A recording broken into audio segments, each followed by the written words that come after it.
Hello guys, இன்னைக்கு இந்த ட்ராமாவோட அடுத்த எபிசோடு தான் பார்க்க போகிறோம். அதுக்கு முன்னாடி நம்ம சேனலை சப்ஸ்கிரைப் பண்ணாதவங்க சப்ஸ்கிரைப் பண்ணி பக்கத்தில் உள்ள பெல் ஐக்கனை கிளிக் பண்ணி வச்சுக்கிடுங்க. மறக்காமல் இந்த வீடியோக்கு ஒரு லைக்கும் போட்டுருங்க. இந்த ட்ராமா எப்படி இருக்குன்னு கீழே கமெண்ட் பண்ண மறந்துடாதுங்க. ஸோ வாங்க வீடியோக்குள்ளே போகலாம். லாஸ்ட் எபிசோடில் இந்த சூவோ ஹீரோனி தான் அந்த ரிங்கை திருட்டான்னு பழிப்பட்டிருப்பா. ஹீரோனியை அதை ப்ரூஃப் பண்ணி காமிச்சிருப்பா இல்லையா. அதுக்கப்புறம் வீட்டுக்குமே வந்திருப்பாங்க. ஹீரோனியை கால் தடிக்கு கீழே விழ போகையுமே ஹீரோ பிடிச்சிருப்பான். அப்படியே ரெண்டு பேரும் பார்த்துட்டு இருந்திருப்பாங்க. அது வரைக்கும் பார்த்துருப்பா. அதுலேருந்து தான் கண்டினியூ ஆகுது. தென் அடுத்த நாள் ஹீரோனி ஆஃபீஸில் ஒர்க் பண்ணிட்டு இருக்கும்போது அவளோட ஃப்ரெண்டுலேயே கால் பண்ணுறான். அதாவது அந்த ஆக்டர் தான். அவனுக்கு நாளைக்கு பிறந்தநாளாம். ஸோ பார்ட்டிக்கு இன்வைட் பண்ணதான் ஹீரோனி கூப்பிட்றான். அவளுமே ஓகேன்னு சொல்லிட்டு அதுக்கு ட்ரெஸ் எடுக்க போக அங்கே ஒரு ட்ரெஸ் இவளுக்கு ரொம்ப பிடிச்சி போயிடுது. ஸோ அதை வியர் பண்ணிட்டு வரும்போது இந்த ஷூவும் அவளோட ஃப்ரெண்டுமே அந்த கடைக்கு தான் வந்திருக்காங்க போல். ஹீரோனி ட்ரெஸ்ஸை பார்த்துட்டு இது எனக்கு தான் வேணும், இவகிட்ட அவ்வளோத்துக்குலாம் பே பண்ண காசு கிடையாது, நான் டபுள் பேமெண்ட்டாக தருவேன் அப்படி இப்படின்னு சொல்லிட்டு இருக்காளா. ஹீரோனி டக்குன்னு பிளாக் கார்டை எடுத்து காமிக்க, அதுவும் இவன் என்ன சொல்றானா, ஹீரோ கிட்ட இருந்து தானே ஆட்டையை போட்டு வந்திருக்கிறா அப்படின்னு சொல்றான். அப்படியே ரெண்டு பேருக்குமே ஒரு வாக்குவாதம் வரை வருதா. இங்க இந்த எம்ப்ளாயி இருக்காங்களா, அவங்களால ஒன்றும் பண்ண முடியல. ஸோ மேனேஜருமே கூப்பிட்டு வந்துடுறாங்க. மேனேஜரும் வந்து ஹீரோனிக்கு தான் மரியாதை கொடுக்குறாங்க. இவங்க ரெண்டு பேருமே கத்திட்டு இருக்காள்வலா, அதை கண்டுக்காம இந்த ட்ரெஸ் உங்களுக்கு நல்லா இருக்குன்னு சொல்ல, அப்போ இந்த சூ இருக்காள்ல, இவரை கூட நீ விடவே இல்லையா, இவரையும் நீ சர்வீஸ் பண்ணிட்டியோ அப்படின்னு அடிக்க போக ஹீரோவும் வந்துடுறான். இந்த சூ இருக்காளா எப்போதும் போல ஆக்டிங் போட ஆரம்பிச்சிட்டா. ஹீரோவோ இவ சொல்றதை எதுவுமே நம்பவே இல்லை. அந்த நேரத்தில் மேனேஜர் இருக்காங்களா, ஹீரோனி கார்டை ஹீரோ கிட்ட கொடுக்க அதை பார்த்துட்டு இவனுமே கொஞ்சம் ஷாக் ஆகுறான். ஏன்னா அந்த கார்டு இருக்குல்ல, அது பணக்காரங்க மட்டும் தான் யூஸ் பண்ணுவாங்க, இது எப்படி இவ கையில் வந்திருக்கும் அப்படிங்கிற மாதிரி நினச்சிட்டு இருக்கான். அப்போ ஹீரோனியே இதை பார்த்துட்டு ஐயையோ இவன் கையில் போய் மாட்டிருக்கு, இவன் வேற சந்தேகப்படுவானே அப்படிங்கிற மாதிரி நினச்சிட்டு டக்குன்னு அந்த கார்டை வாங்கிடுறா. அதுக்கப்புறம் ஷாப்பிங்லாம் முடிச்சுட்டு வீட்டுக்கு போகும்போது ஹீரோ அந்த கார்டை பற்றி தான் கேட்குறான். அட அமைதியா இரு, இந்த கார்டு எனக்கு கிடையாது வேற ஒருத்தனுக்கு அப்படி சொல்ல, ஹீரோவோ நான் தான் பணக்காரன் இல்லை, என்கிட்ட இருந்து வாங்கியிருக்கலாம்ல அப்படி சொல்லிட்டு, என்னதான் நீ லைக் பண்ற சொன்னால அப்படின்னு கேட்க, ஆமாப்பா உன்னதான் லைக் பண்ற, இப்போ அதெல்லாம் முன்னாடி உள்ளது அப்படின்னு ஹீரோவை வெறுப்பேத்த, ஹீரோவோ சரி என்ன லைக் பண்றேன்னு சொல்லியிருக்கா, அதை மறந்துடாதன்னு சொல்றான். நெக்ஸ்ட் நம்ம ஹீரோனியும் அடுத்த நாள் அந்த பிறந்தநாள் பாட்டிக்கு தான் வந்திருக்கிறா. அங்கே ஒருத்தவங்க பாட்டு பாடுறாங்களா, அதை பார்த்தா லின்னும் சிஸ்டர் நீங்கள் நல்லா பாட்டு பாடுவீங்களா, போய் பாட்டு பாடுங்க அப்படின்னு என்கரேஜ் பண்ண ஹீரோனியுமே அங்கே போய் பாடுறா. பக்கத்து ரூமில் தான் நம்ம ஹீரோயுமே இருக்கான் போல, ஏதோ ஒர்க்கை பற்றி பேசிட்டு இருக்கான். இந்த பாட்டு கேட்டுட்டு தான் இருக்கான்.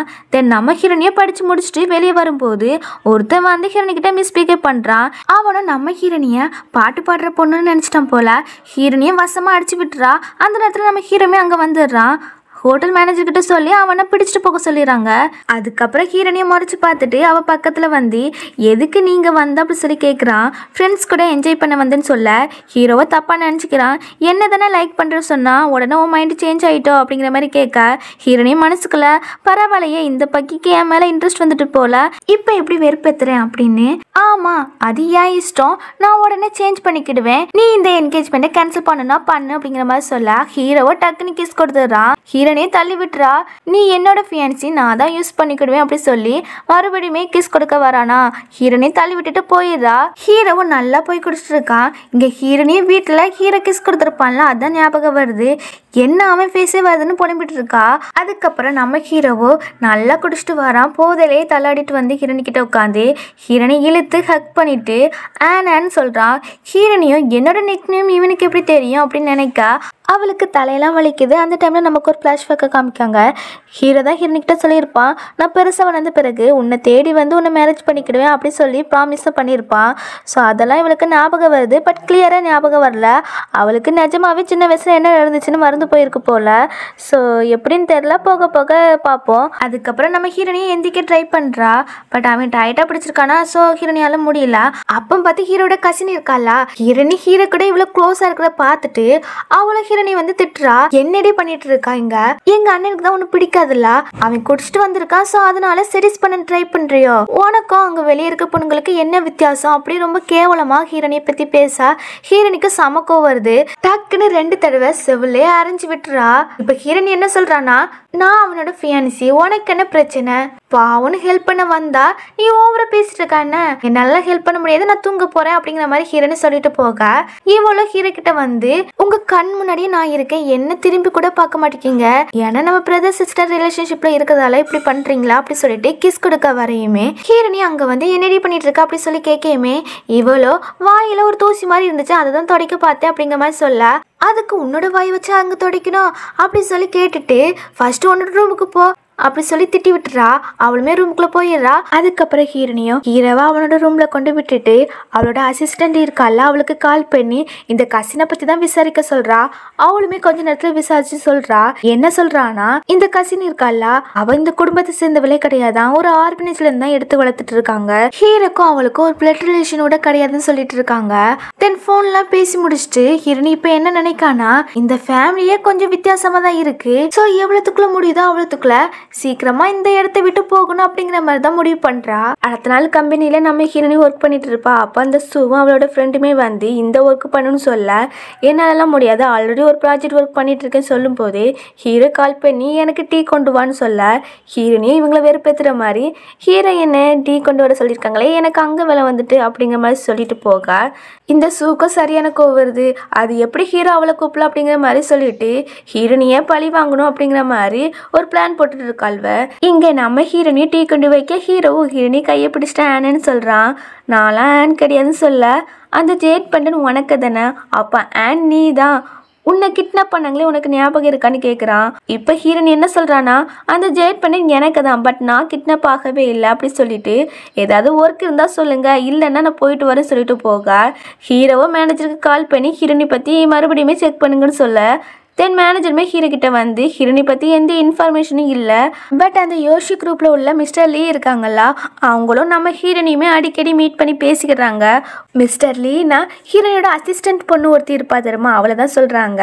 ஒருவேளை நம்ம ஹீரோனி ஸ்பையாக இருப்பாங்களோ அப்படிங்கிற மாதிரி சொல்ல, ஹீரோவோ அப்படிலாம் இருக்காது சொல்லிட்டு அந்த பிளாக் கார்டு ஹீரோனி யூஸ் பண்ணியிருப்பா இல்லையா, ஸோ அதை பற்றி தான் விசாரிக்க சொல்கிறான். அது என்னன்னா, அவங்க நாட்டில் 4 பேர் தான் அந்த பிளாக் கார்டை யூஸ் பண்ணுவாங்க போல, ஒன்று ஹீரோ கிட்ட இருக்குது, மற்ற 3 பேர் யார் யூஸ் பண்ணுவாங்க அப்படிங்கிற மாதிரி தான் விசாரிக்க சொல்கிறான். நெக்ஸ்ட் கம்பெனியில் ஒரு ப்ராஜெக்ட் மீட்டிங் போகுது. ஹீரோனி தான் அதுக்கு இன்சார்ஜ், அவள் தான் இந்த ப்ரெசன்டேஷன்லாம் பண்ணணும். ஸோ அங்கே ஒருத்தவங்க வந்திருக்காங்கல்ல, அவங்க கிட்ட தான் இந்த ப்ராஜெக்டை பற்றி எக்ஸ்பிளைன் பண்ணணும். ஹீரோனியே திறந்து காமிக்காளா, அதில் ஒன்றுமே இல்லை, எம்டியாக இருக்குது. இந்த சூவும் அவளோட ஃப்ரெண்டு தான் இப்படி ஒரு பிளானை போட்டிருக்காள்வ.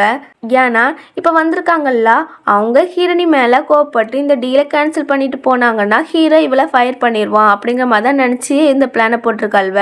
இப்போ இவங்க என்ன கேட்குறாங்கன்னா, என்ன ஹீரோனி உன்னோட ப்ரெசன்டேஷனை எங்க, இதை ப்ரிப்பேர் பண்ணணும்னா இன்னும் 2 days ஆகும், நீ ஏன் இப்படி கவனக்குறைவா இருக்கா அப்படி இப்படின்னு ஹீரோனி பற்றி கேட்டுட்டு இருக்காள்வ. அதுவும் ஹீரோ கிட்ட இவளை ஃபயர் பண்ணிருங்க, இப்போ வேற இவங்க கோவப்பட்டு போயிடுவாங்க அப்படின்னு சொல்ல, நம்ம ஹீரோனிலாம் கூலாக தான் இருக்கா. ஏன்னா நம்ம ஹீரோனி ஒரு கம்பெனியோட பாஸ், ஸோ இந்த விஷயம்லாம் ஜுஜிபி தானே, ஸோ அவங்க கிட்ட ஒரு மணி நேரம் டைம் தாங்க, நான் எல்லாமே ரெடி பண்ணி தந்துடுவேன் சொல்ல, அவருமே ஓகேன்னு சொல்லியிருப்பாங்க. ஹீரோனியும் முடிச்சு காமிக்கிறா. அவங்களுக்கு அது ரொம்பவே பிடிச்சிருக்கு. ஹீரோக்கெல்லாம் செம ஹாப்பி. என்னோட ஃபியான்சி கிராமத்துல இருந்து வந்திருக்கிறா, அவளுக்கு நிறைய டேலண்ட் இருக்கு போல, என்னென்ன சீக்ரெட்லாம் ஒழிச்சு வச்சிருக்காளோ தெரியலையே அப்படி சிரிச்சு பார்த்துட்டு இருக்கா ஹீரோனிய. அப்புறம் மீட்டிங்குமே முடியுதா. இந்த சூவோட ஃப்ரெண்டுமே கிளம்ப பார்க்காளா. நம்ம ஹீரோனியை வெயிட் என்னோட டிசைனை எடுத்துட்டு அதில் பிளாங்க் பேஜாக வச்சது யாருன்னு கேட்பா. அவ்வளோ நாளாக வைக்கல அப்படிங்கிற மாதிரி சொல்லிட்டு மனசுக்குள்ளேயே வீடியோ ஃபுட்டேஜ் எல்லாத்தையுமே நம்ம டெலீட் பண்ணிட்டோம், வேற எந்த எவிடன்ஸுமே அவகிட்ட கிடையாது அப்படின்னு நினச்சிட்டு சும்மா ஏன் என் மேலே பழி போட்டுட்டு இருக்கா, உங்ககிட்ட ஏதாவது ப்ரூஃப் இருக்கான்னு கேட்குறா. அதுக்கப்புறம் இன்னொன்னும் சொல்கிறா, உன்னால் ப்ரூஃப் பண்ண முடியலன்னா அந்த ஒயிட் பேப்பரை நீனே திங்கணும் அப்படிங்கிற மாதிரி சொல்லியிருப்பா. ஹீரோனியா ஓகேன்னு ப்ராமிஸும் பண்ணிருப்பா. ஹீரோவும் மேனேஜர் கிட்ட சொல்லி ஃபுட்டேஜ் எடுத்துட்டு வர சொல்றான். அவங்களுமே போயிட்டு வராங்க. அந்த ஃபுட்டேஜ் டெலீட் ஆயிருக்கு அப்படிங்கிற மாதிரி சொல்ல, இப்போ நம்ம ஹீரோனி என்ன சொல்றானா, இந்த கம்பெனில 2 கேமரா உண்டு, ஒன்னு அது, 2வது என்னோட போன் கேமரா அப்படி சொல்றா. என்னன்னா நம்ம ஹீரோனி இதுல ஒரு ஆப் ஏத்தி வச்சிருக்கா, அது ஆட்டோமேட்டிக்காவே ரெக்கார்ட் ஆகும் போல. சோ அன்னைக்கு இவ தான் வந்து ஹீரோனியோட டிசைன் டிராயிங் எல்லாம் கிழிச்சு போட்டுருக்கா. அது எல்லாமே இதுல ரெக்கார்ட் ஆயிருக்கு. எல்லார்கிட்டயுமே அதை காமிக்க ஹீரோவை இதை பார்த்துட்டு உன்னை ஃபயர் பண்றேன் அப்படிங்கிற மாதிரி சொல்றான். இவ்வளோ கதறுறா. உடனே சூவோ இவளை திட்டுற மாதிரி ஆக்டிங் கொடுக்க ஹீரோனியா அவகிட்ட வந்து அந்த பிளாங்க் பேப்பர் இருக்குல்ல, ஸோ அதை அவள் வாழ்க்கையிலே வச்சு விட்டுறா. இதோட இந்த எபிசோட் முடியுதா, அடுத்த எபிசோட பார்ப்போம். Bye bye.